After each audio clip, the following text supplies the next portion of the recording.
ನಮಸ್ಕಾರ ಪ್ರಿಯ ವೀಕ್ಷಕರೇ, ಇದು ನಿಮ್ಮ ವಿಕೆ ಮಿಸ್ಟ್ರೀಸ್. ಮತ್ತೊಂದು ವಿಸ್ಮಯಕಾರಿ ವಿಚಾರದೊಂದಿಗೆ ನಿಮ್ಮ ಜೊತೆ. ಇಂದು ನಾವು ತಿಳಿಯೋದಕ್ಕೆ ಹೊರಟಿರೋ ವಿಚಾರ, ಇಂದು ಬಗೆಹರಿಸಲಾಗದ ಇರುವ ಭಾರತದ ಅತಿ ದೊಡ್ಡ ಕೆಲವು ರಹಸ್ಯಗಳು. ಪ್ರಿಯ ವೀಕ್ಷಕರೇ, ಭಾರತ ಸಂಸ್ಕೃತಿಗಳ ನಾಡು, ಸಾವಿರಾರು ವರ್ಷಗಳ ಇತಿಹಾಸ ಹೊಂದಿರುವ ಪವಿತ್ರ ಭೂಮಿ. ಆದರೆ ಈ ಭೂಮಿ ತನ್ನ ಒಳಗಲ್ಲಿ ಅಡಗಿಸಿಕೊಂಡಿರುವ ಕೆಲವು ರಹಸ್ಯಗಳು ಇನ್ನೂ ಇಂದಿಗೂ ಪರಿಹಾರವಾಗಿಲ್ಲ. ವಿಜ್ಞಾನಿಗಳಿಗೂ ಅರ್ಥವಾಗದ, ಇತಿಹಾಸಕಾರರಿಗೂ ಸ್ಪಷ್ಟವಾಗದ, ಮಾನವ ಬುದ್ಧಿಗೂ ಸವಾಲು ಹಾಕುವ ರಹಸ್ಯಗಳು.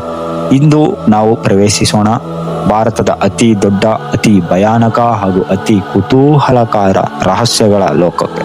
ಮೊದಲನೇದಾಗಿ, ರೂಪ್ಕಂಡ್ನ ಹಿಮದೊಳಗಿನ ಶವಗಳ ರಹಸ್ಯ ತಿಳಿಯೋಣ ಬನ್ನಿ. ಪ್ರಿಯ ಶ್ರೋತೃಗಳೇ, ಹಿಮಾಲಯದ ಎತ್ತರದ ಪರ್ವತಗಳ ಮಧ್ಯೆ ಒಂದು ಶಾಂತವಾದ ಹಿಮ ಸರೋವರ ಇದೆ. ಅದನ್ನು ನೋಡುವಾಗ ನಿಮಗೆ ಅದು ಸ್ವರ್ಗದ ಒಂದು ತುಣುಕು ಎಂದು ತೋರುತ್ತದೆ. ಆದರೆ ಆ ನೀರಿನ ಅಡಿಯಲ್ಲಿ ಒಂದು ಭೀಕರ ಸತ್ಯ ಮಲಗಿದೆ. ಅದು ಸಾಮಾನ್ಯ ಸರೋವರವಲ್ಲ, ಅದು ಶವಗಳ ಸರೋವರ. ಸಮುದ್ರ ಮಟ್ಟದಿಂದ ಸುಮಾರು 16,000 ಅಡಿಗಳ ಎತ್ತರದಲ್ಲಿ ಹಿಮದಿಂದ ಆವರಿಸಿಕೊಂಡಿರುವ ಒಂದು ಸ್ಥಳ. ಹಿಮ ಕರಗುವ ಸಮಯದಲ್ಲಿ ಮಾತ್ರ ಅದರ ನಿಜವಾದ ಬಣ್ಣ ಕಾಣಿಸುತ್ತದೆ. ಹಿಮ ಕರಗುತ್ತದೆ, ನೀರು ಸ್ವಲ್ಪ ಹಸಿರು ಬಣ್ಣ ತಾಳುತ್ತದೆ ಮತ್ತು ಅದರೊಳಗೆ ಮಾನವನ ಎಲುಬುಗಳು ಕಾಣಿಸಿಕೊಳ್ಳುತ್ತವೆ. ಅದು ಊಹೆಗೂ ಮೀರಿದ ಎಲುಬುಗಳು. 1, 2 ಅಥವಾ 10 ಇಲ್ಲ, ಅದು 100 ಎಲುಬುಗಳು. ಹೌದು, ಅಂದಾಜು 300ಕ್ಕೂ ಹೆಚ್ಚು ಮಾನವ ಕಂಕಾಲಗಳು. ಇವರೆಲ್ಲ ಯಾರು? ಇವರು ಇಲ್ಲಿ ಹೇಗೆ ಸತ್ತರು? ಏಕೆ ಒಂದೇ ಸ್ಥಳದಲ್ಲಿ ಸತ್ತರು? ಇದು ಕೇವಲ ಅಪಘಾತವೇ ಅಥವಾ ಶಾಪದ ಕಥೆಯೇ? 1942ನೇ ವರ್ಷ, ಅದು ಬ್ರಿಟಿಷ್ ಕಾಲವಾಗಿತ್ತು. ಒಂದು ಅರಣ್ಯಾಧಿಕಾರಿ ಈ ಪ್ರದೇಶದಲ್ಲಿ ಓಡಾಡುತ್ತಿರುವಾಗ ಅವನ ಕಣ್ಣುಗಳಿಗೆ ಒಂದು ಅಚ್ಚರಿ ದೃಶ್ಯ ಕಂಡಿತು. ಹಿಮದೊಳಗೆ ಮಾನವ ಕಂಕಾಲಗಳು. ಆ ಸಮಯದಲ್ಲಿ ಇದು ಜಪಾನಿ ಸೇನೆಯ ಗುಪ್ತ ದಾಳಿ ಎಂದು ಕೂಡ ಶಂಕಿಸಲಾಯಿತು, ಏಕೆಂದರೆ ಅದು 2ನೇ ವಿಶ್ವ ಯುದ್ಧದ ಕಾಲ. ಆದರೆ ಪರಿಶೀಲನೆ ಮಾಡಿದಾಗ ಆ ಎಲುಬುಗಳು ಬಹಳ ಹಳೆಯವು ಎಂದು ತಿಳಿದು ಬಂದಿತು. ಅವು ಯುದ್ಧದ ಕಾಲದವಲ್ಲ, ಅವು ಶತಮಾನಗಳ ಹಿಂದಿನವು. ಇದಕ್ಕೆ ಸ್ಥಳೀಯ ಜನರ ಮಾತುಗಳು, ಇದು ಸಾಮಾನ್ಯ ಸಾವು ಅಲ್ಲ, ಇದು ದೇವಿಯ ಕೋಪ. ಪ್ರತಿ ವರ್ಷ ಪರ್ವತಗಳಲ್ಲಿ ಒಂದು ಯಾತ್ರೆ ನಡೆಯುತ್ತದೆ. ಆ ಯಾತ್ರೆ ನಂದಾದೇವಿಯ ಆರಾಧನೆಗಾಗಿ. ಒಮ್ಮೆ ಒಬ್ಬ ರಾಜ, ಅವನ ರಾಣಿ, ಅವರ ಸೇವಕರು 100 ಜನರೊಂದಿಗೆ ಆ ಯಾತ್ರೆಗೆ ಬಂದರು. ಆದರೆ ಅವರು ಪವಿತ್ರ ಸ್ಥಳದ ನಿಯಮಗಳನ್ನು ಮೀರಿ ಅಲ್ಲಿ ನೃತ್ಯ, ಸಂಗೀತ, ಅಹಂಕಾರ ತೋರಿದರು. ಆದ್ದರಿಂದ ದೇವಿ ಕೋಪಗೊಂಡಳು. ಆಕಾಶ ಕಪ್ಪುಗೊಂಡಿತು ಮತ್ತು ಆಕಾಶದಿಂದ ಭೀಕರವಾದ ಗಾಳಿ, ಹಿಮ ಮತ್ತು ಕಲ್ಲಿನ ಗಾತ್ರದ ಆಲಿಕಲ್ಲು ಮಳೆ ಸುರಿಯಿತು. ಜನರು ಓಡಲಾರಂಭಿಸಿದರು. ಬಚ್ಚಿಟ್ಟುಕೊಳ್ಳಲು ಜಾಗವೇ ಸಿಗಲಿಲ್ಲ. ಒಬ್ಬೊಬ್ಬರಾಗಿಯೇ ಅಲ್ಲಲ್ಲಿಯೇ ಬಿದ್ದು ಬಿದ್ದು ಸತ್ತರು. ವಿಜ್ಞಾನಿಗಳು ನೀಡುವ ಕಾರಣಗಳು. ವಿಜ್ಞಾನಿಗಳು ಈ ಎಲುಬುಗಳನ್ನು ಪರಿಶೀಲಿಸಿದರು. DNA ಪರೀಕ್ಷೆ ಆಯಿತು, ಕಾರ್ಬನ್ ಡೇಟಿಂಗ್, ನಂತರ ಫಲಿತಾಂಶ. ಅವರು ಸುಮಾರು 800ರಿಂದ 1200 ವರ್ಷಗಳ ಹಿಂದಿನವರು. ಮತ್ತಷ್ಟು ಅಚ್ಚರಿ ಏನೆಂದರೆ ಅವರ ತಲೆಯ ಮೇಲೆ ಗಂಭೀರ ಗಾಯಗಳ ಗುರುತು. ಎಲ್ಲರಿಗೂ ಒಂದೇ ರೀತಿಯ ಗಾಯ, ಮೇಲಿಂದ ಬಿದ್ದ ಘನ ವಸ್ತುವಿನ ಹೊಡೆತ. ಇದು ಸಾಮಾನ್ಯ ಮಳೆ ಅಲ್ಲ, ಅದು ಅತಿ ದೊಡ್ಡ ಆಲಿಕಲ್ಲು ಮಳೆ. ಕೆಲವು ಆಲಿಕಲ್ಲುಗಳು ಕ್ರಿಕೆಟ್ ಚೆಂಡಿನಷ್ಟು ದೊಡ್ಡವಾಗಿರಬಹುದು ಎಂದು ಅಂದಾಜು ಮಾಡಲಾಗಿದೆ. ಆ ಎತ್ತರದಲ್ಲಿ ಆಶ್ರಯವೇ ಇಲ್ಲ.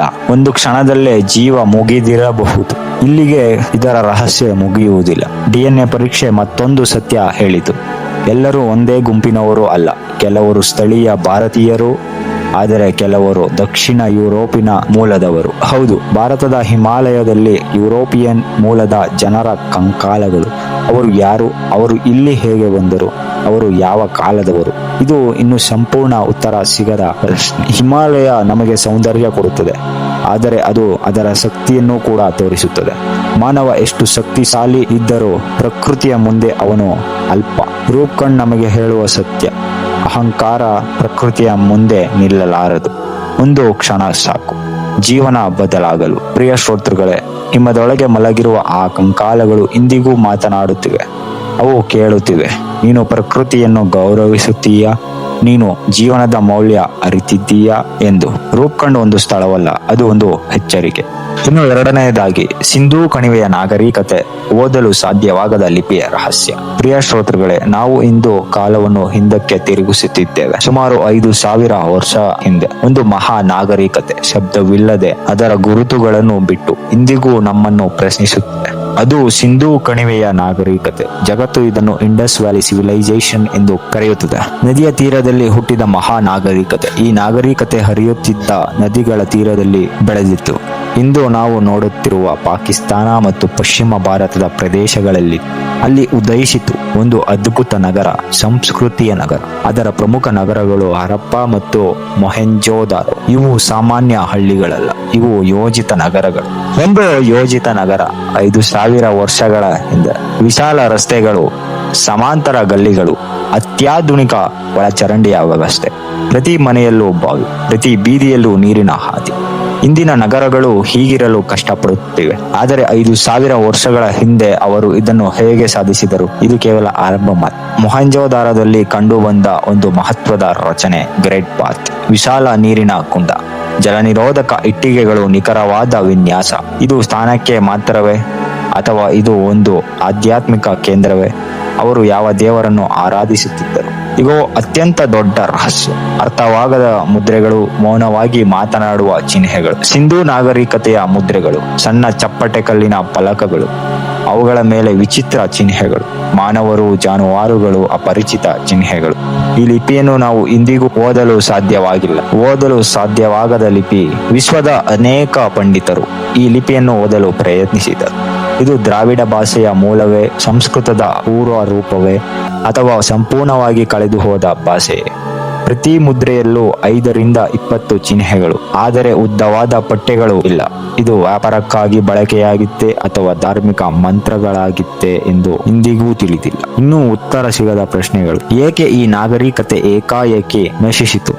ಯುದ್ಧದ ಗುರುತುಗಳಿಲ್ಲ, ಅಗ್ನಿಕಾಂಡದ ಗುರುತುಗಳಿಲ್ಲ. ಹವಾಮಾನ ಬದಲಾವಣೆಯೇ, ನದಿಯ ಮಾರ್ಗದ ಬದಲಾವಣೆಯೇ, ಅಥವಾ ಒಳಗಿನಿಂದ ಕುಸಿತವಾಗಿದೆ? ಸಿಂಧೂ ನದಿ ತನ್ನ ದಿಕ್ಕು ಬದಲಿಸಿದಾಗ ನಗರಗಳು ನೀರಿಲ್ಲದೆ ಬಿಕೋ ಬಿಟ್ಟಿವೆಯೇ? ಇನ್ನೂ ಉತ್ತರ ಸಿಗ. ಸಿಂಧೂ ಜನರು ಒಂಟಿಯಾಗಿರಲಿಲ್ಲ. ಅವರ ಮುದ್ರೆಗಳು ಮೆಸೊಪೊಟೇಮಿಯಾದಲ್ಲಿ ಸಿಕ್ಕಿವೆ.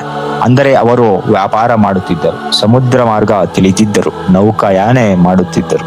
5,000 ವರ್ಷಗಳ ಹಿಂದೆ ಅವರು ಜಾಗತಿಕ ಸಂಪರ್ಕ ಹೊಂದಿದ್ದರು. ವಿಚಿತ್ರವೇನೆಂದರೆ ಇಲ್ಲಿ ರಾಜರ ಮಹಲ್ಗಳಿಲ್ಲ, ವಿಶಾಲ ದೇವಾಲಯಗಳೂ ಇಲ್ಲ. ಈ ನಾಗರಿಕತೆ ಸಮಾನತೆಯ ಆಧಾರದ ಮೇಲೆ ನಡೆದಿತ್ತು. ನಾವು ಇನ್ನೂ ಕಂಡು ಹಿಡಿಯದೇ ಇರುವ ಸತ್ಯವಿದೆ. ಯೋಗಾಸನದಲ್ಲಿರುವ ವ್ಯಕ್ತಿಯ ಚಿತ್ರ, ಅವನ ಸುತ್ತ ಪ್ರಾಣಿಗಳು. ಇದು ಶಿವನೇ, ಆಧ್ಯಾತ್ಮಿಕ ನಾಯಕನೇ? ಈ ಮುದ್ರೆಯ ಅರ್ಥವೇನು ಎಂದು ಇನ್ನೂ ಅರ್ಥೈಸಿಕೊಳ್ಳಲು ಸಾಧ್ಯವಾಗಿಲ್ಲ. ಈ ಲಿಪಿ ಓದಿದರೆ ನಾವು ತಿಳಿದುಕೊಳ್ಳಬಹುದಾದವು ಅವರ ದೇವರುಗಳು ಯಾರು, ಅವರ ರಾಜಕೀಯ ವ್ಯವಸ್ಥೆ ಏನು, ಅವರ ಜೀವನದ ನಿಜವಾದ ಕಥೆ ಏನು ಎಂದು ತಿಳಿಯಬಹುದು. ಆದರೆ ಲಿಪಿ ಮೌನವಾಗಿದೆ.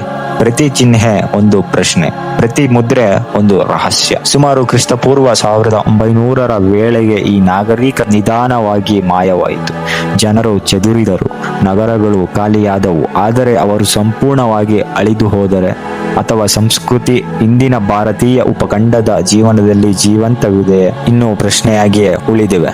ಭವಿಷ್ಯದಲ್ಲಿ ಇದಕ್ಕೆ ಉತ್ತರವೇನಾದರೂ ಸಿಗಬಹುದೇ?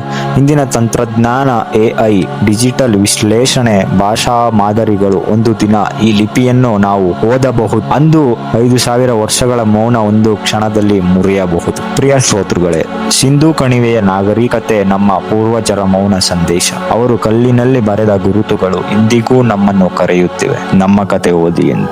ಈ ರಹಸ್ಯ ಇನ್ನೂ ಜೀವಂತವಾಗಿದೆ, ಮಣ್ಣು ಕೆಳಗೆ ಮಲಗಿದೆ, ನಮ್ಮ ಕುತೂಹಲವನ್ನು ಪರೀಕ್ಷಿಸುತ್ತಿದೆ. ಇದು ಇತಿಹಾಸವಲ್ಲ, ಇದು ಒಂದು ಅಪೂರ್ಣ ಅಧ್ಯಾಯ.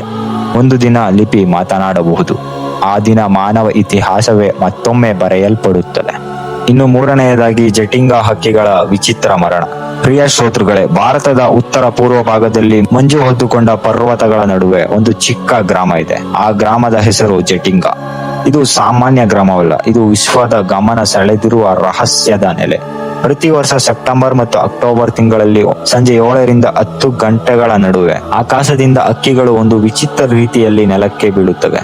ಇದು ಆತ್ಮಹತ್ಯೆಯೇ ಅಥವಾ ಪ್ರಕೃತಿಯ ಕ್ರೂರ ಆಟವೇ? ಇದು ಆರಂಭವಾಗುತ್ತದೆ ದಟ್ಟ ಮಂಜಿನಿಂದ, ಕಡಿಮೆ ದೃಶ್ಯಮಾನತೆಯಿಂದ, ಮೋಡಗಳ ತೂಕದಿಂದ. ಒಂದು ರಾತ್ರಿ ಹಳ್ಳಿಯವರು ಬೆಂಕಿ ಹಚ್ಚುತ್ತಾರೆ, ಬೆಳಕು ಬೆಳಗಿಸುತ್ತಾರೆ. ಆ ಬೆಳಕಿನ ಕಡೆಗೆ ಹಕ್ಕಿಗಳು ಆಕರ್ಷಿತರಾಗುತ್ತವೆ. ಅವು ಹಾರುತ್ತಾ ಬಂದು ಒಂದು ಕ್ಷಣದಲ್ಲಿ ನೆಲಕ್ಕೆ ಪತನವಾಗುತ್ತವೆ. ಕೆಲವು ಸತ್ತು ಹೋಗುತ್ತವೆ, ಕೆಲವು ಗಾಯಗೊಂಡು ತತ್ತರಿಸುತ್ತವೆ. ಇದು ದಶಕಗಳಿಂದ ನಡೆಯುತ್ತಿದೆ.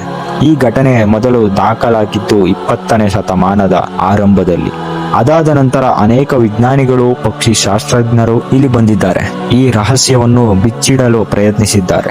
ಹಕ್ಕಿಗಳ ಜಾತಿಗಳು ಯಾವುವು? ಕಿಂಗ್ ಫಿಶರ್, ಫಿಟಾ, ಹೆರಾನ್, ಇನ್ನು ಅನೇಕ ವಲಸೆ ಹಕ್ಕಿಗಳು. ಇವು ಸಾಮಾನ್ಯವಾಗಿ ಆತ್ಮಹತ್ಯೆ ಮಾಡಿಕೊಳ್ಳುವ ಪ್ರಾಣಿಗಳಲ್ಲ. ಹಾಗಾದರೆ ಏಕೆ ಅವು ಬೆಳಕಿನ ಕಡೆಗೆ ಬರುತ್ತವೆ? ಒಂದು ಸಿದ್ಧಾಂತ ಹೇಳುತ್ತದೆ, ಮಂಜು ಮತ್ತು ಗಾಳಿ ಒತ್ತಡದಿಂದ ಹಕ್ಕಿಗಳಿಗೆ ದಿಕ್ಕು ಸೂಚಕ ಶಕ್ತಿ ಕಳೆದು ಹೋಗುತ್ತದೆ. ಅವು ಗೊಂದಲಕ್ಕೀಡಾಗುತ್ತವೆ. ಬೆಳಕು ಕಾಣಿಸಿದಾಗ ಅವು ಅದನ್ನು ದಿಕ್ಕು ಎಂದು ಭಾವಿಸುತ್ತವೆ, ಆದರೆ ಅವು ತೀವ್ರವಾಗಿ ತಗ್ಗಿ ಹಾರುತ್ತವೆ, ಬಡಿದು ಬೀಳುತ್ತವೆ. ಇನ್ನೊಂದು ಸಿದ್ಧಾಂತ ಹೇಳುತ್ತದೆ, ಭೂಮಿಯ ಚುಂಬಕ ಕ್ಷೇತ್ರದಲ್ಲಿ ವ್ಯತ್ಯಾಸವಾಗಿರುತ್ತದೆ ಎಂದು. ಹಕ್ಕಿಗಳು ಚುಂಬಕ ಕ್ಷೇತ್ರದ ಮೂಲಕ ದಿಕ್ಕು ಪತ್ತೆ ಹಚ್ಚುತ್ತವೆ. ಆ ವ್ಯತ್ಯಾಸ ಅವುಗಳ ಸಂವೇದನೆಗೆ ಅಡ್ಡಿ ಉಂಟು ಮಾಡಬಹುದು, ಆದರೆ ಇದಕ್ಕೆ ಸ್ಪಷ್ಟ ಸಾಕ್ಷ್ಯವಿಲ್ಲ. ಗ್ರಾಮದ ಹಿರಿಯರು ಹೇಳುತ್ತಾರೆ, ಇದು ಶಾಪ, ಇದು ಆತ್ಮಗಳ ಕ್ರಿಯೆ. ಆದರೆ ವಿಜ್ಞಾನ ಹೇಳುತ್ತದೆ, ಇದು ಪ್ರಕೃತಿಯ ಗೊಂದಲ. ಇಲ್ಲಿ ಗಮನ ಹರಿಸುವ ವಿಶೇಷವೇನೆಂದರೆ, ಈ ಘಟನೆ ಮಾತ್ರ ನಿಶ್ಚಿತ ಹವಾಮಾನ ಪರಿಸ್ಥಿತಿಗಳಲ್ಲಿ ಮಾತ್ರ ನಡೆಯುತ್ತದೆ. ದಟ್ಟ ಮಂಜು, ತೀವ್ರ ಗಾಳಿ, ಕತ್ತಲೆಯ ರಾತ್ರಿಗಳಲ್ಲಿ.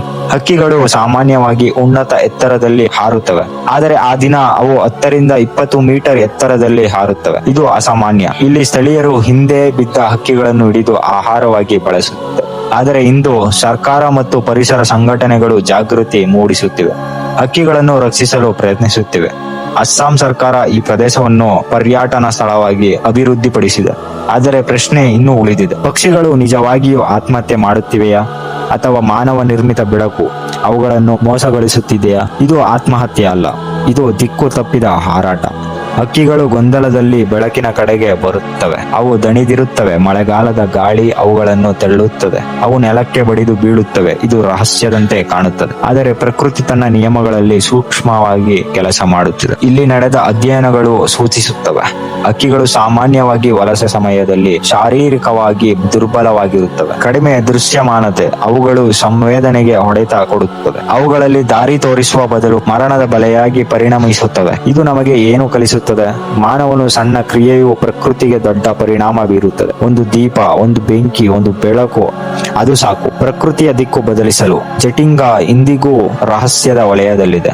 ಪ್ರತಿ ವರ್ಷ ಅದೇ ತಿಂಗಳು ಅದೇ ಸಮಯ ಮಂಜಿನ ನಡುವೆ ಹಕ್ಕಿಗಳ ನರಳುಗಳು ಕಾಣಿಸುತ್ತವೆ. ಅವುಗಳು ಹಾರುತ್ತವೆ ಬೆಳಕಿನ ಕಡೆಗೆ, ಮತ್ತೆ ನಿಶ್ಶಬ್ದ.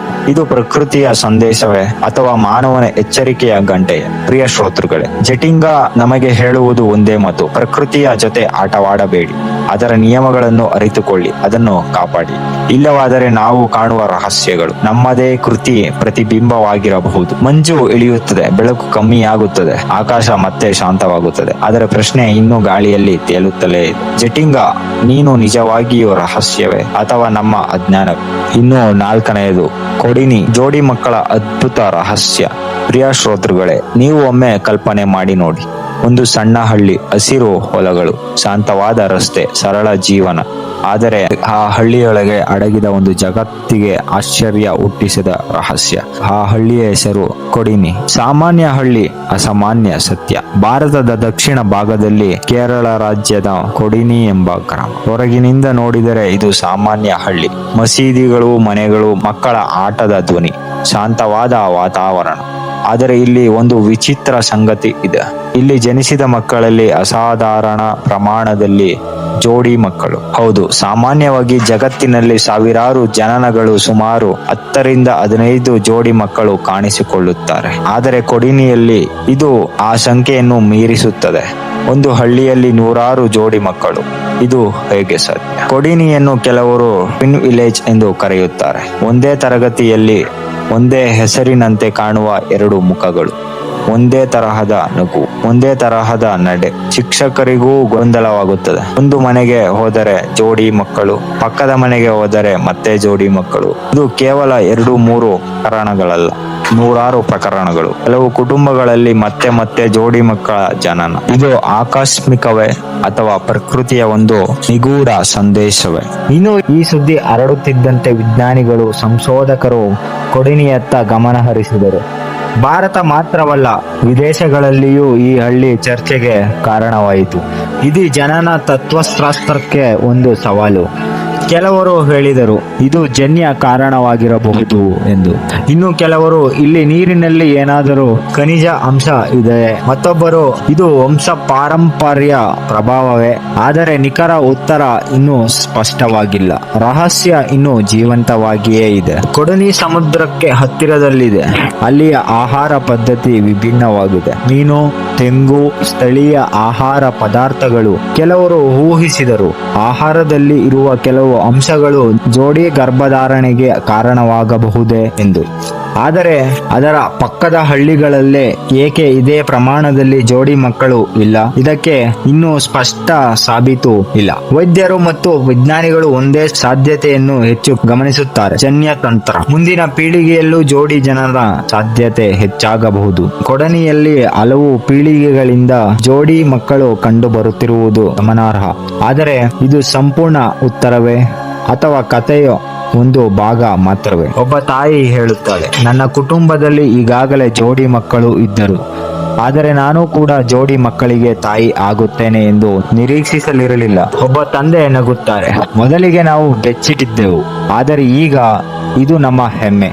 ಕೊಡನಿಯಲ್ಲಿ ಜೋಡಿ ಮಕ್ಕಳು ಒಂದು ಆಶ್ಚರ್ಯವಲ್ಲ, ಅದು ಜೀವನದ ಭಾಗವಾಗಿದೆ. ಮಾಧ್ಯಮಗಳು, ಡಾಕ್ಯುಮೆಂಟರಿ ತಂಡಗಳು, ಪತ್ರಕರ್ತರು ಕೊಡನಿಗೆ ಭೇಟಿ ನೀಡಿದರು. ಜಗತ್ತಿಗೆ ಈ ಹಳ್ಳಿಯ ಕತೆ ತಲುಪಿತು. ಕೆಲವರು ಇದನ್ನು ಪ್ರಕೃತಿಯ ಅದ್ಭುತವೆಂದರೆ, ಇನ್ನು ಕೆಲವರು ವಿಜ್ಞಾನಕ್ಕೆ ಸವಾಲು ಎಂದರು. ಇದಕ್ಕೆ ಪ್ರಕೃತಿಯ ಸಂದೇಶವೇನೆಂದರೆ, ಒಂದು ಸಣ್ಣ ಹಳ್ಳಿ, ಆದರೆ ಜಗತ್ತಿಗೆ ದೊಡ್ಡ ಪ್ರಶ್ನೆ. ಪ್ರಕೃತಿ ಕೆಲವೊಮ್ಮೆ ನಮ್ಮ ಲೆಕ್ಕಾಚಾರವನ್ನು ಮೀರಿ ನಡೆದುಕೊಳ್ಳುತ್ತದೆ. ನಾವು ಅರ್ಥ ಮಾಡಿಕೊಳ್ಳಲು ಪ್ರಯತ್ನಿಸುತ್ತೇವೆ, ಆದರೆ ಕೆಲ ರಹಸ್ಯಗಳು ಇನ್ನೂ ನಮ್ಮ ಮುಂದೆ ನಿಂತಿರುತ್ತವೆ.